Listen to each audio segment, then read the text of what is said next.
Zërat për një krizë mes Mateos dhe Brikenës por qarkullojnë gjithnjë më shumë në rrjet, ndërsa lëvizjet e fundit të dyshes kanë tërhequr më njëherë vëmendjen e ndjekësve.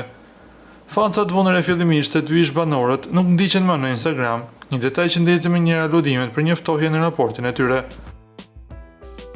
Po ashtu dhe nga profilet e tyre janë zhdukur dhe postimet e përbashkëta që dikur mbushnin rrjete me komente dhe reagime të shumta. Një tjetër detaj që nuk kaloi pa u komentuar ishte fakti se Brikena ndryshoi foton e profilit duke hequr imazhin ku shfaqej pranë Mateos. Ndërkohë Mateo vazhdon ende të mbajë fotografinë e tyre në profilin personal. Mes gjithë diskutimeve online, Mateo ka reaguar në mënyrë indirekte përmes një postimi në Insta Story. Ai e shfaqën në Elbasan, qytetin e tij të Indjes, i rrethuar nga disa fëmijë, teksa në foto duket duke bërë shenjën e paqes me duar. Krahas imazhit, ai ka shkruar: "Një ditë normale në Elbasan." Megjithatë, ndjekësit kanë vënë re menjëherë një detaj që po komentohet shumë.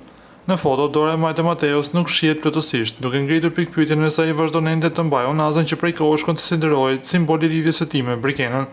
Për momentin as Mateo dhe Brikena nuk kanë bërë një deklaratë zyrtare lidhur me raportin e tyre, duke lënë gjithçka në kuadrin e aludimeve. Ndërkohë, një pjesë e fansave mendojnë se gjithë kjo situatë mund të jetë një lëvizje e menduar për të tërhequr vëmendje dhe për të gjeneruar interes mediatik. Ju çfarë mendimi keni? Lini komentin tuaj krahas videos.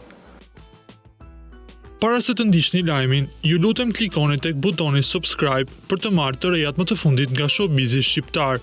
Faleminderit.